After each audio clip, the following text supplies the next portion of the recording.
बिस्मिल्लाहिर्रहमानिर्रहीम, अस्सलाम वालेकुम। एक बुजुर्ग जो चाचा के नाम से वायरल है आजकल, उसने जिस तरह लाहौर की बारिश के पानी में खड़े होकर अपने गुस्से का इजहार किया, माना कि उसके अल्फाज कुछ मुनासिब नहीं थे, लेकिन क्या हुकूमत वक्त जो अपने ही हमवतनों के साथ कर रही है वो मुनासिब है? या गुज़िश्ता 3 सालों से अपनी अवाम के साथ जो सलूक रवा रखा जा रहा है उसका कोई आउटबर्स्ट नहीं होगा?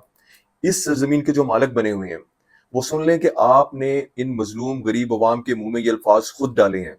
ये चाचा कोई पीएचडी डॉक्टर या एलीट क्लास का आदमी नहीं था जो इंग्लिश में बोलकर बहुत ही सोफिस्टिकेटेड वे में आप जनाब की शान में गुस्ताखी करता या तनकीद के नजराने पेश करता।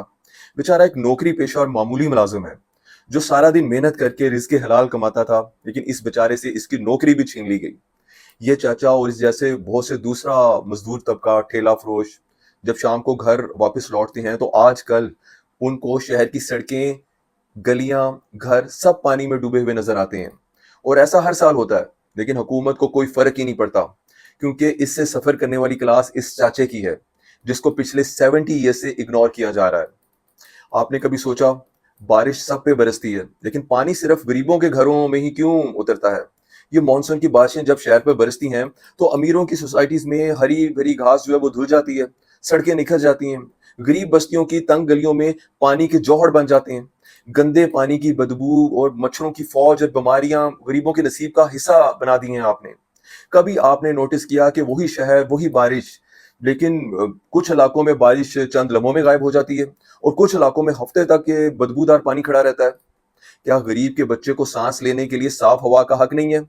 क्या उसकी माँ को बारिश के बाद कमर तक पानी में चलकर घर जाने का अजाब झेलना उसका मुकद्दर है? क्या गरीब की गलियों के नीचे भी वैसा ही ड्रेनेज सिस्टम नहीं बन सकता जैसा पॉश इलाकों में बिछा हुआ है? याद रखिए, बारिश अल्लाह की रहमत है, लेकिन जब इंसान और वसाइल की तकसीम अनइक्वल हो जाए तो यही बारिश गरीब के लिए आजमाइश बन जाती है। अगर आज भी गरीब की गलियों में खड़ा पानी देखकर आपकी आंखें नहीं खुलती तो याद रखिए, यही गरीब अपनी सादगी और साफ गोई के मुताबिक ही आपको कोसेगा और उसकी शिकायत का अंदाज इसी चाचे जैसा ही होगा, क्योंकि ये इस कौम का हिस्सा है जिसको हमेशा आपने चाहा कि शऊर और तालीम से दूर रहे। मौजूदा बारिशों से जो जानी और माली नुकसानात हुए हैं, कभी उन पर नजरसानी की आपने? सिर्फ लास्ट 3 वीक्स में पाकिस्तान भर में 116 अफराद जिंदगी की बाजी हार चुके हैं, 253 लोग जख्मी हुए हैं। इनमें सिर्फ पंजाब में 44 कीमती जानें ज़ाया हुई हैं। लाहौर में लास्ट 24 आवर से बमुश्किल 182 मिलीमीटर बारिश जो रिकॉर्ड हुई है, उसमें 12 अफराद अपनी जान से हाथ धो बैठे हैं। रिहायशी अंडरपास और सड़कें मुकम्मल तौर पर जेर आब हैं, पूरी पानी से भर गई हैं।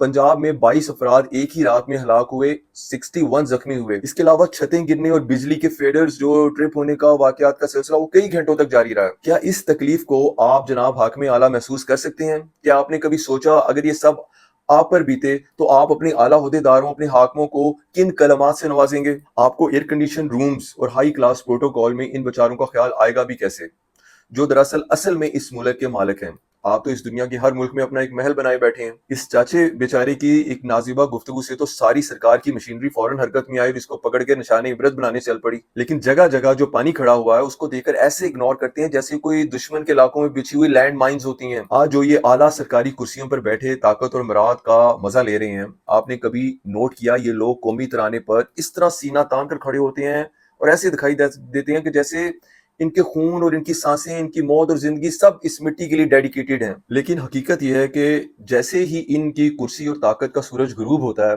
ये लोग सबसे पहले इस मुल्क और इसके अवाम को बेयारो मददगार छोड़कर दुनिया के महंगे तरीन शहरों पर पुरतेज फ्लैट्स और महलात में आरामदेह जिंदगी गुजारने के लिए निकल पड़ते हैं। और इस ऐशो इशरत के लिए इनको अपने ही वतन की नेशनैलिटी भी अगर कुर्बान करनी पड़े तो ये पलक झपकने की भी देर नहीं लगाते। इनके ज़मीर में इतनी भी हलचल नहीं होती जितनी एक मुर्दा जिस्म में होती है। ये वो लोग हैं जो कौम के नाम पर तकरीरें करते हैं, मुहिब वतन होने का ढोंग रचाते हैं, लेकिन दिल से कभी इस वतन के नहीं होते। ये सिर्फ उस मुल्क के वसाइल और अवाम की कमजोरियों को अपनी ताकत और आराम का ईंधन बनाते हैं, और जब इनकी जरूरत खत्म हो जाती है ये उसी मुल्क को ठोकर मारकर चले जाते हैं। लेकिन ये चाचा जिसको आज तशद्दुद का निशाना बनाया गया, टॉर्चर किया गया, इसकी औलादें इस वक्त भी कोई मेहनत मजदूरी करके इस मुल्क के टैक्स और खजाने में अपना हिस्सा डाल रहे होंगे, ताकि ये खजाना भर जाए और आप जैसा कोई दूसरा आने वाला इसको लूट कर अपनी नस्लों की जिंदगियां संवारने किसी दूसरे अमीर तरीन मुल्क में चला जाए। क्या आपने सोचा कि इस चाचे और इस जैसे दूसरे अंडर प्रिविलेज जो क्लास है अपने दिल का बोझ किसके सामने निकालें? اس نے پھر اس چاچے کی طرح کے الفاظ چننے ہیں کیونکہ اچھی تعلیم تو آپ پچھلے 70 سالوں سے اپنی قوم کو دے نہیں سکے، تو پھر یہ توقع بھی نہ رکھیں کہ آپ کو حضور والا کہہ کے مخاطب کیا جائے گا۔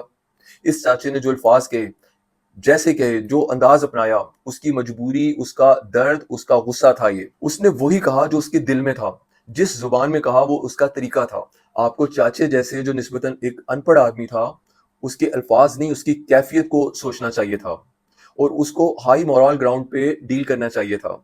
درگزر کر دیتے، سوچ لیتے کہ ہم بھی تو اس ملک کی بوٹیاں نوچ رہے ہیں، جوکوں کی طرح چمٹے ہوئے ہیں، اور اگر اس نے کچھ کہہ بھی دیا ہے تو کون سا ہماری دولت یا اختیارات میں کچھ کمی آ جائے گی۔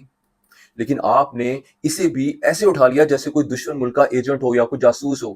اس کی عمر تک کا لحاظ نہیں کیا، اس پر ایسے تشدد کیا جیسے وہ کوئی پروفیشنل کرمنل یا کوئی دہشت گرد ہو، کوئی ڈاکو ہو۔ آپ خود سوچیں کہ اصل جرم کس کا ہے، اس کا جس نے تکلیف میں آواز اٹھائی، یا آپ کا جس نے اس کے مسائل حل کرنے کی بجائے اس کی زبان بند کرنے کو ترجیح دی، اور جو اس کی درگت بنائی۔ کیا بات ہے آپ کی، کیا بہادر لوگ ہیں آپ۔ انشاءاللہ اب سے پھر بات ہوگی، تب تک کے لیے فی امان اللہ۔